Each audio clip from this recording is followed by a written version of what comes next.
ഇവിടെ നമുക്കൊരു തലൈവനാണ് വന്നിരിക്കുന്നത്. തലൈവൻ എന്ന് പറഞ്ഞാൽ, തലവൻ എന്ന് പറഞ്ഞാൽ ആരാണ്? തന്റെ ആദർശത്തിനു വേണ്ടി തലവെട്ടി അറുത്തിടുമ്പോഴും നിലതെറ്റാതെ ഉറച്ചു നിൽക്കുന്നവരുടെ സ്ഥിരചിത്തത ഓർക്കുകയിലേവരും ശരണം താണ് നമിക്കും അവരെ. ആ തല പോലും തല വിട്ടുകൊടുക്കാൻ, തന്റെ ആദർശത്തിന് വേണ്ടി തന്റെ തല വിട്ടുകൊടുക്കുവാൻ തയ്യാറുള്ള ആ മുത്തുനബിയുടെ പാരമ്പര്യം ഉൾക്കൊണ്ടുകൊണ്ടുള്ള ഒരു പ്രവാചക പരമ്പരയിലെ മഹാത്മാവായിരിക്കുന്ന ശാന്തിയുടെ ദൂതൻ, അദ്ദേഹം ഒരേ സമയം അദ്ദേഹത്തിന്റെ ആ സാന്മാർഗിക ശക്തി കൊണ്ടും അദ്ദേഹത്തിന്റെ ആ മനഃശക്തി കൊണ്ടും ഒപ്പം അവസാനത്തെ ശക്തിയായ ജനശക്തി എന്ന ജനാധിപത്യത്തിന്റെ ശക്തിയും കൂടെ കോർത്തിണക്കുമ്പോൾ മനുഷ്യനും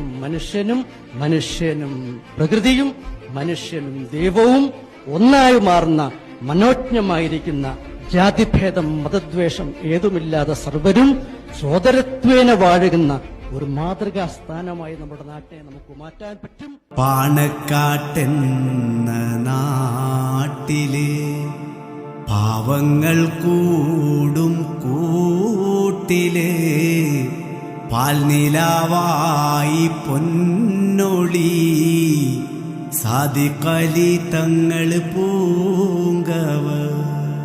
പാണക്കാടെന്ന നാട്ടില് പാവങ്ങൾ കൂടും കൂട്ടില് പാൽനിലാവായി പൊന്നൊളി സാദിഖലി തങ്ങൾ പൂങ്കവർ.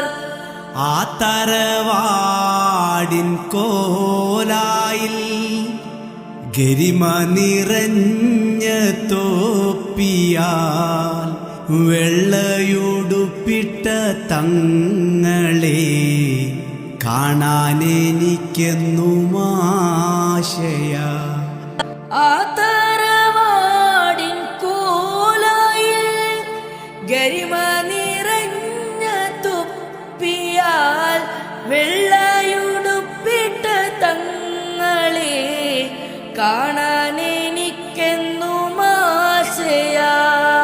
പാണക്കാട്ടെന്ന നാട്ടിലെ പാവങ്ങൾ കൂടും കൂട്ടിലെ പാൽനിലാവായി പൊന്നൊളി സാദിഖലി തങ്ങൾ പൂങ്കവ.